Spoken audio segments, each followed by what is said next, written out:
Businesses devote a lot of time, effort and money to corporate training, but in the end, do they have anything to show for it? Do employees come back from training enlightened and better able to do their jobs? Hanan Nagi is CEO and founder of HNI Training and Coaching. She's here in the studio. Hanan, great to have you with us. Thank you. What proof is there that training, in business actually does produce, strength in a company? Training is an investment, like any other investment businesses make. It has to be done right, and when it's done right, you can see the proof easily.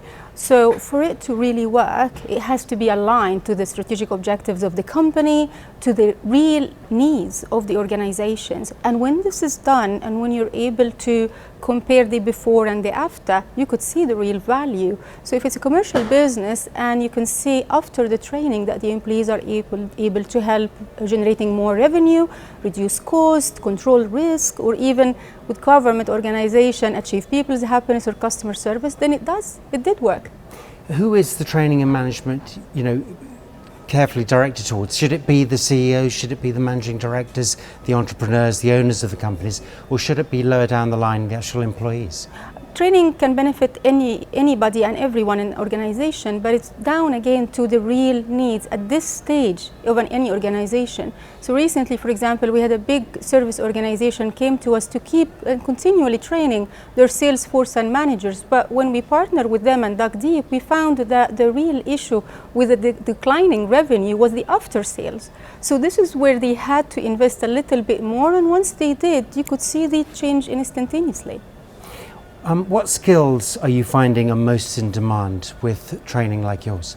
Well, the classics like coaching for business managers, emotional intelligence has replaced the traditional communication skills, have and still in demand. However, recently we have found that innovation skills and people's happiness have become more in demand, I believe, because of the initiatives in the UAE and people trying to understand how does that help us increase productivity, increase revenue, reduce cost, which is really, it's interesting.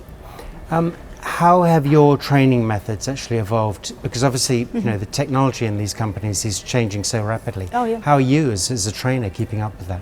Well, we have moved from just in class or face-to-face training to using blended learning, which is an approach combining both e-learning as well as face-to-face training. Also helped us, especially with the video conferencing and all these latest technologies, to stay in touch with our participants because we train in 7 countries, over months and months when we develop them, whether it's training or coaching or personal development. So it's definitely has changed the ways we interact with our participants and bring real value to them. All right, that's where we'll leave it, but appreciate you coming tonight. Hanan Nagi, thanks a lot. Thank you.